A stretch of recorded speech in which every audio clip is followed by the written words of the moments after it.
Hello बच्चों, मैं हूं जैनेंद्र, आपका ऑनलाइन टीचर।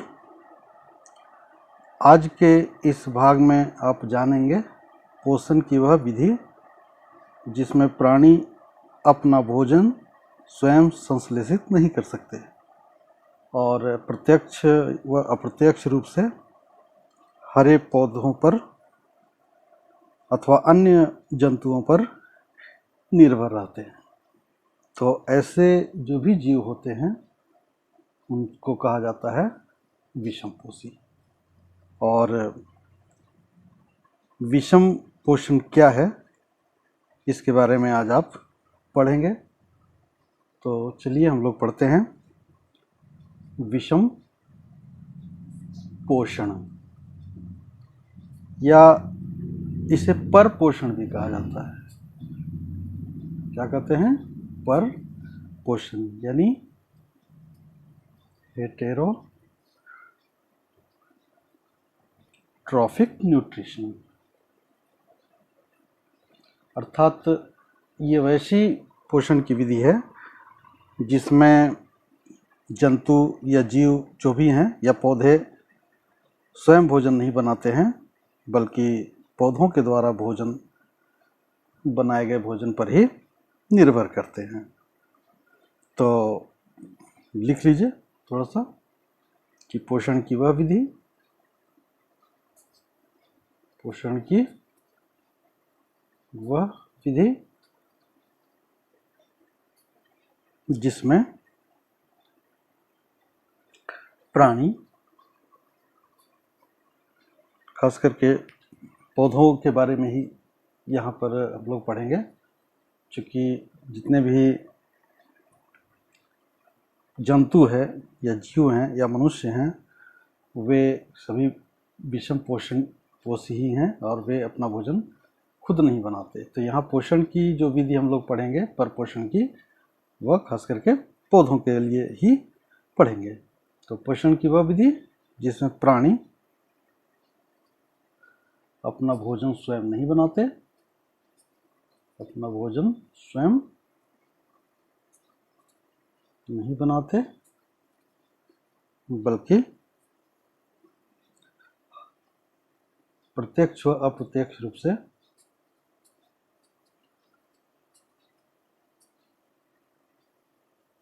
हरे पौधे द्वारा बनाए गए भोजन पर ही निर्भर रहते हैं। बनाए गए भोजन पर निर्भर रहते हैं। यह विषम पोषण, या इसी को पर पोषण भी कह सकते हैं, अंग्रेजी में कहते हैं हेटेरोट्रॉफिक न्यूट्रिशन कहते हैं। ठीक है, क्लियर है? यानी पोषण की वैसी विधि है जिसमें प्राणी अपना भोजन स्वयं नहीं बनाते हैं, बल्कि पौधों के द्वारा बनाए गए भोजन पर ही निर्भर रहते हैं।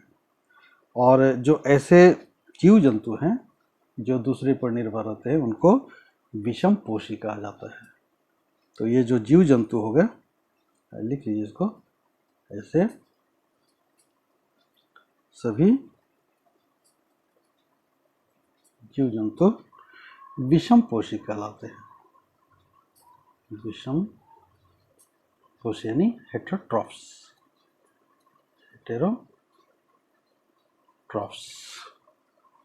कहलाते हैं। ठीक है, अभी आप जान गए कि हेटेरोट्रॉफिक न्यूट्रिशन क्या है, पोषण की विषम पोषण या पर पोषण क्या है। अब यहाँ एक सवाल आता है कि क्या पौधे भी विषम पोषी हो सकते हैं? क्योंकि आप पढ़ चुके हैं कि पौधे जो हैं सो अपना भोजन स्वयं बनाते हैं और वह स्वपोषी होते हैं। तो यहाँ प्रश्न उठता है कि क्या पौधे भी हैं जो विषम पोषी हैं, अर्थात दूसरे पौधे के द्वारा बनाए गए भोजन पर निर्भर रहते हैं?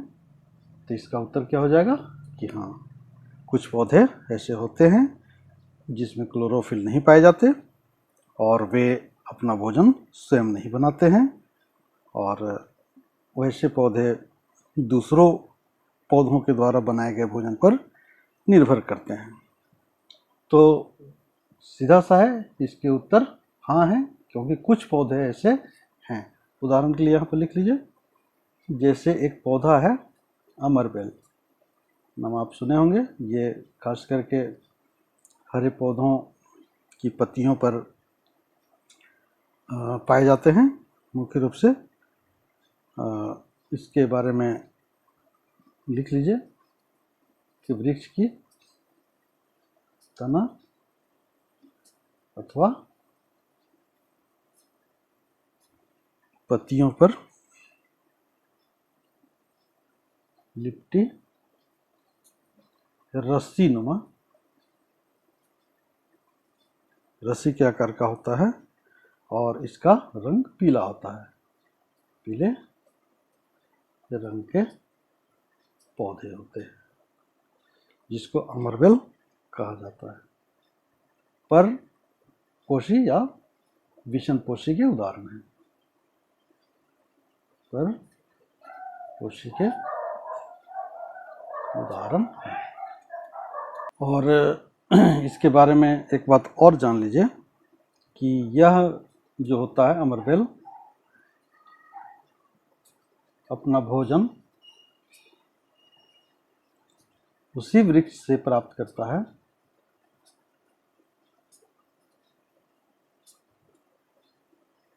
जिस पर वह आरोहित रहता है, यानी जिस पर वह पड़ा रहता है उसी से अपना भोजन प्राप्त करता है। और इसलिए इसे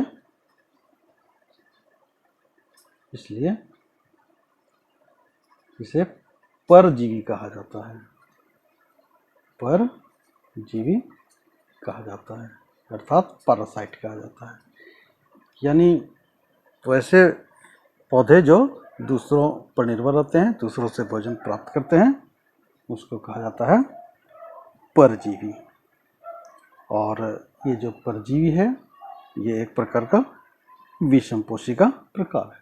लिख लीजिए, परजीवी विषम पोषी का एक प्रकार है। अब हम लोग आते हैं विषम पोषी पौधों में पोषण की विधियां। इसके बारे में आपको जानना चाहिए। विषम पोषी पौधों में पोषण की विधियां, पहले नाम लिख लीजिए, इसके बाद हम लोग एक एक करके इस पर चर्चा करेंगे। तो जो सबसे पहला विधि है आपने पढ़ा, ये परजीवी पोषण जिसको कहते हैं, और ये पहला हो जाएगा परजीवी पोषण जिसको कहते हैं पैरासिटिक न्यूट्रिशन। पैरासिटिक न्यूट्रिशन ये पहली विधि है। दूसरी विधि को कहते हैं मृतजीवी पोषण। मृतजीवी पोषण नाम याद रखना पड़ेगा, इसको कहते हैं सैप्रोफाइटिक न्यूट्रिशन। तीसरी विधि कीटभक्षी कहलाता है। कीटभक्षी यानी इंसेक्टिवोरस।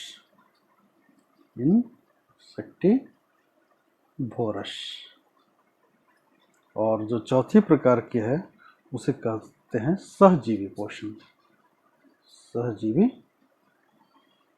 पोषण, सिम्बायोटिक न्यूट्रिशन। इस प्रकार से विषम पोषी की 4 विधियां हैं। परजीवी पोषण जिसका उदाहरण आप अमरबेल को कर सकते हैं, मृतजीवी पोषण, कीटभक्षी और सहजीवी। अब थोड़ा एक एक करके हम लोग इस पर चर्चा कर लेते हैं। पहला जो है वो है परजीवी पोषण, और इसके बारे में आप थोड़ा पहले जान चुके हैं कि पोषण की वह विधि, लिख लीजिए, पोषण की वह विधि जिसमें प्राणी अपना भोजन अन्य जीवित प्राणियों से, अन्य जीवित प्राणियों के शरीर से प्राप्त करते हैं, परजीवी कहलाते हैं। पोषण की विधि जिसमें प्राणी अपना भोजन अन्य जीवित प्राणियों के शरीर से प्राप्त करते हैं, परजीवी पोषण कहलाता है।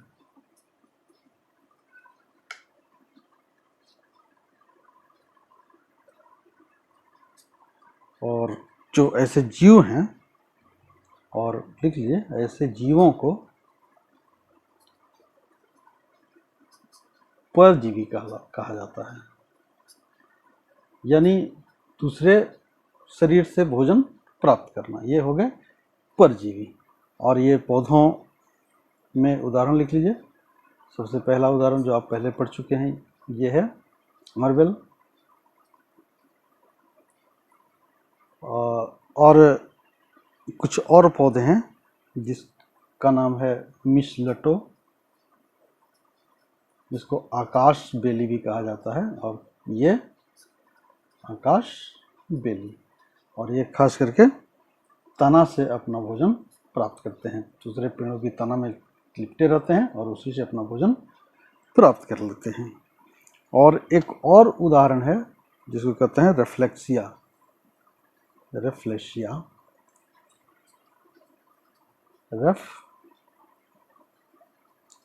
रेफ्लेशिया, और ये जड़ परजीवी है, अर्थात ये जो रेफ्लेशिया पौधा है ये दूसरे पौधों की जड़ों में चिपक करके रहते हैं और उससे अपना भोजन प्राप्त करते हैं। तो इस प्रकार से परजीवी के उदाहरण हो गए अमरबेल, मिसलेटो और रेफ्लेक्सिया जो कि जड़ परजीवी है, अमरबेल जो कि तना और पत्तियों पर निर्भर करता है, और मिसलेटो आकाशवेली जिसको कहते हैं ये तना परजीवी है। दूसरा प्रकार का जो पोषण का प्रकार है उसको कहते हैं मृत जीवी पोषण। क्या कहते हैं? मृत जीवी पोषण।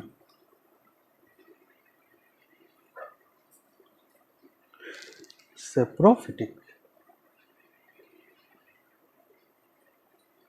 न्यूट्रिशन। इसमें आप कह सकते हैं कि पोषण की वह विधि जिसमें प्राणी अपना भोजन मृत जीवों अथवा विघटित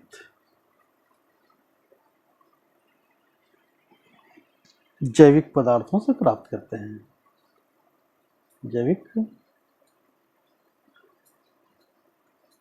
पदार्थों से प्राप्त करते हैं, मृत जीवी पोषण कहलाते हैं, मृत जीवी पोषण कहलाते हैं। और ये समझ गए, यानी ये जो पौधे हैं कुछ ऐसे पौधे हैं जो कि मृत जीवों के शरीर पर अपना भोजन के लिए निर्भर करते हैं, या विघटित जो होने वाले जैव पदार्थ हैं उस पर अपना जीवन निर्भर करते हैं। और ऐसे जो पोषण की विधि है उसको कहते हैं मृत जीवी पोषण।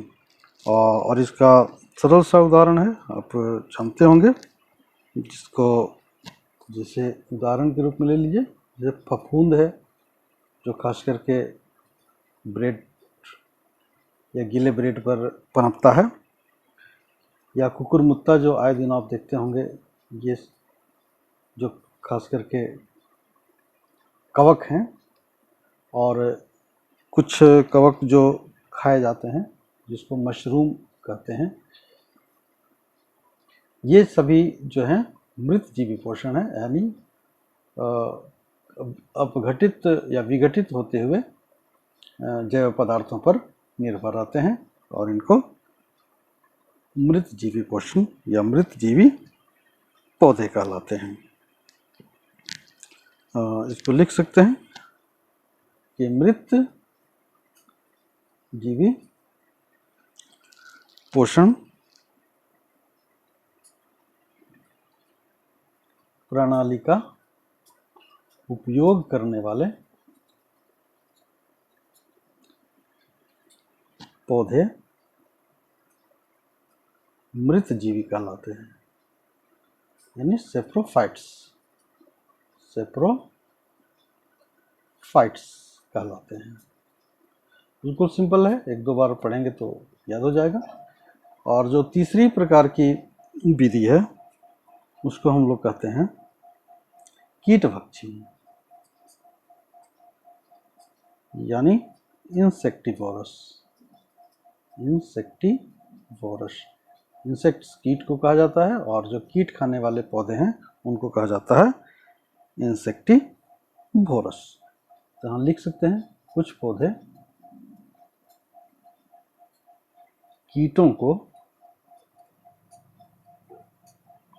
अपना भोजन के रूप में ग्रहण करते हैं, भोजन के रूप में ग्रहण करते हैं।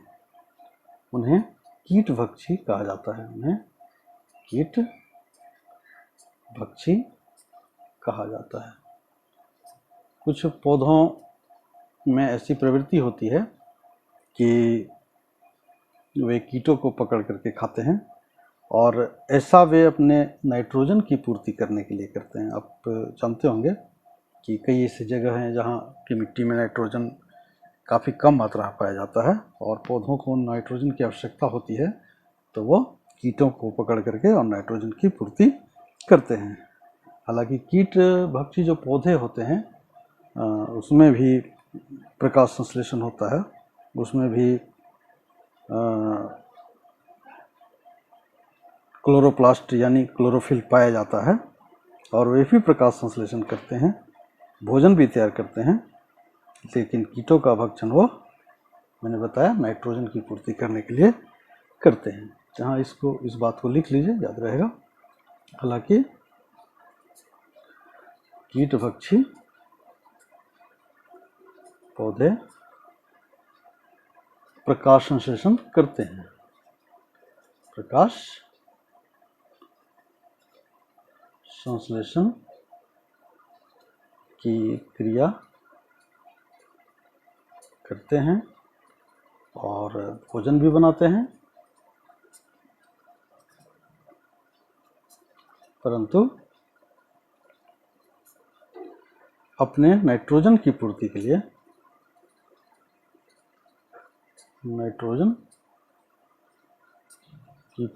लिए कीटों का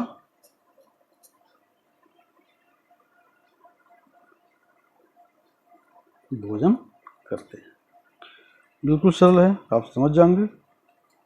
और खास करके जो कीटभक्षी पौधे हैं, कीटभक्षी पौधे नाइट्रोजन की कमी वाले स्थान पर पाए जाते हैं। चूँकि वहाँ नाइट्रोजन काफ़ी कम मात्रा में जमीन में पाया जाता है, इसलिए उनको नाइट्रोजन के लिए कीटों पर निर्भर करना पड़ता है। तो इस तरह से कीटभक्षी पौधे होते हैं और ये विषम पोषी का उदाहरण है। और चौथा प्रकार का जो विषम पोषण है उसको कहते हैं सहजीवी पोषण। सहजीवी पोषण यानी सिम्बायोटिक। और इसमें क्या होता है कि इसमें एक पौधे नहीं होते हैं बल्कि दो पौधे होते हैं और दोनों पौधे एक दूसरे पर निर्भर रहते हैं। एक पौधों में क्लोरोप्लास्ट पाया जाता है, क्लोरोफिल पाया जाता है जो प्रकाश संश्लेषण करते हैं, और दूसरे में प्रकाश संश्लेषण नहीं होता है, उसमें क्लोरोफिल नहीं पाया जाता है। तो जिसमें क्लोरोफिल पाया जाता है वो अपना भोजन बनाते हैं, और जिसमें क्लोरोफिल नहीं पाया जाता है उसको ये अपना भोजन देते हैं और बदले में उससे जल और खनिज लवण लेते हैं। और ये दोनों पौधों के बीच में जो संबंध होता है उसको कहते हैं सहजीवी संबंध। तो यहाँ लिख लीजिए कि सहजीवी पोषण,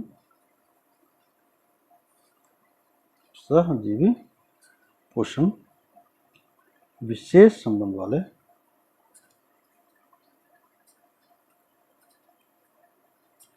दो पौधों के बीच में होता है, दो पौधों के बीच में होता है।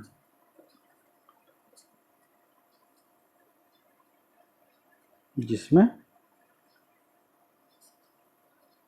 एक पौधा प्रकाश संश्लेषण करता है और भोजन बनाता है,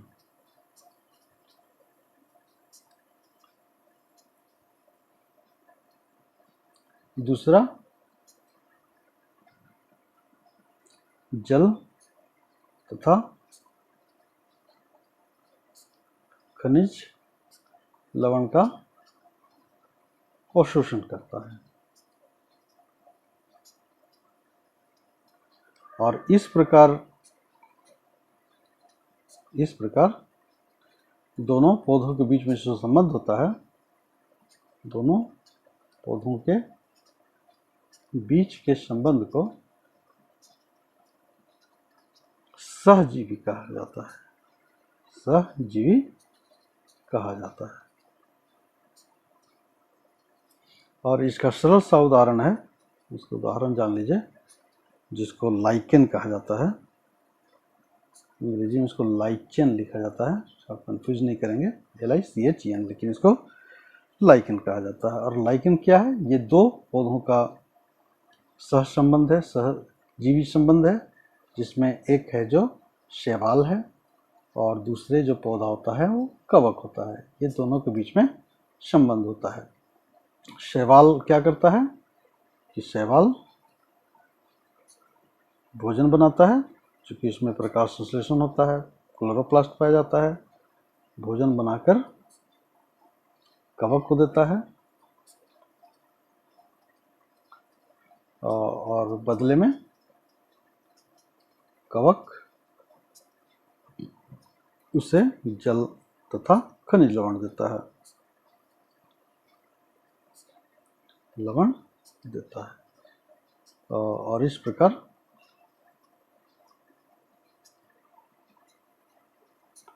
दोनों जीव जीवित रहते हैं। तो बिल्कुल क्लियर है, आप समझ गए होंगे सहजीवी पोषण क्या है। यानी दो जीव हैं, दो पौधे हैं, जिसमें एक में प्रकाश संश्लेषण होता है, दूसरे में प्रकाश संश्लेषण नहीं होता है, लेकिन जो प्रकाश संश्लेषण करता है वो भोजन बना करके, और जो नहीं करता है उसको भोजन देता है, बदले में उससे जल और खनिज लवण लेता है। तो इस तरह से ये जान लीजिए कि जो लाइकेन है, ये शैवाल जो कि हरे पौधे हैं, इसमें प्रकाश संश्लेषण होता है, और कवक जो है ये मृत जीवी है, जो काई के रूप में दीवारों में पाए जाते हैं। और उसको देखे होंगे कि हरे हरे रंग के शैवाल पाए जाते हैं, और दोनों इस प्रकार जीवित रहते हैं। तो ये जो संबंध होता है वह सहजीवी संबंध कहलाता है, और जो पोषण की यह विधि सहजीवी पोषण कहलाता है। एक और इसका उदाहरण आप दे सकते हैं, प्लाज्मोडियम जीवाणु, राइजोबियम जीवाणु। ये राइजोबियम जीवाणु जो कि पौधों की जड़ों में पाए जाते हैं, पौधों की जड़ों में